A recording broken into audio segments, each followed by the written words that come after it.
Fala galera, professor Rodrigo Rodrigues de novo, módulo 3, aula 2, né? Aula de física.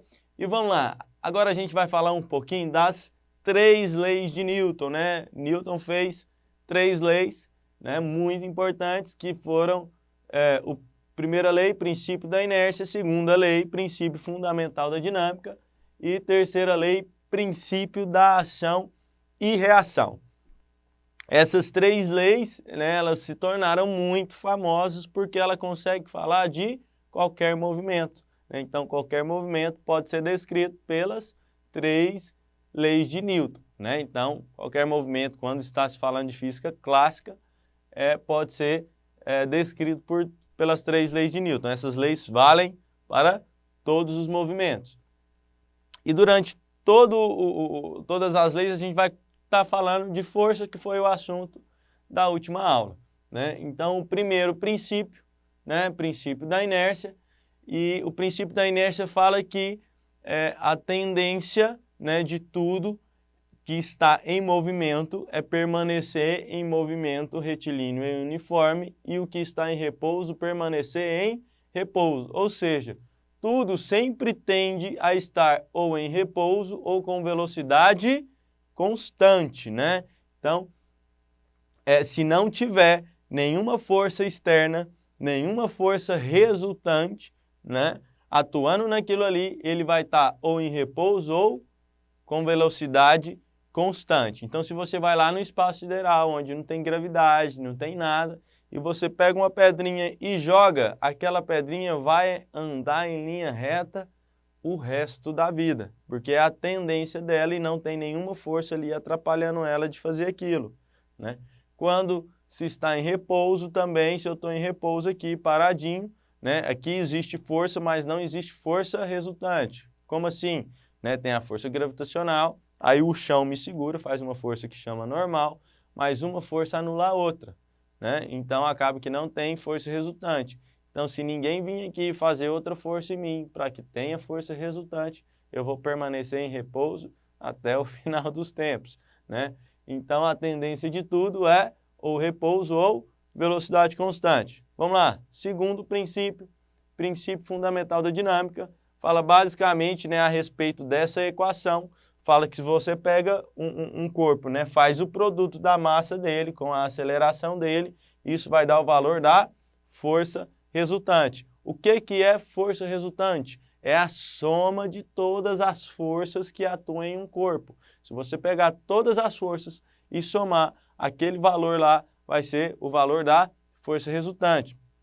Não é uma soma comum, tá? Uma soma algébrica. Essa soma tem que ser uma soma vetorial. A soma vetorial é um pouquinho diferente, né? Não é só fazer lá uma continha de mais, tão simples, né? Mas se você faz isso, o valor vai ser o mesmo valor desse produto, a massa do corpo com a aceleração do corpo. Vamos lá. Terceira lei, né, o princípio da ação e reação. O princípio da ação e reação foca bem naquilo que falamos na última aula, né, da interação ser entre 2 corpos, né? É bem necessário a gente entender isso, né? Então, ação e reação fala que para toda força, né, que pratica uma ação, para ela vai existir uma reação de mesma intensidade, mesma direção, sentidos opostos e que atuam em corpos diferentes, né? Então vamos entender cada parte. Se eu venho aqui e faço uma força no quadro, né? Estou fazendo uma força para lá no quadro, então o quadro vai fazer uma força também em mim. Essa força ela tem a mesma intensidade, ou seja, vamos supor que eu estou fazendo uma força aqui de 10 newtons, né? Newtons é a unidade de força. Então, estou fazendo aqui uma força de 10 newtons. Então, o quadro vai fazer uma força em mim também de 10 newtons. Mesma direção, eu estou fazendo essa força na horizontal, né? Direção é essa, eu estou fazendo essa força na horizontal, o quadro também faz a força na horizontal. Tem a mesma direção, mas tem sentidos opostos. Eu estou fazendo aqui, né, no meu referencial, uma força da direita para a esquerda. O quadro, então, vai fazer uma força da esquerda para a direita, com sentidos opostos. E que atua em corpos diferentes, né? Quais que são os corpos que estão aqui em questão? O Rodrigo e o quadro. Uma força eu que faço. A força que eu faço está sendo atuada no quadro.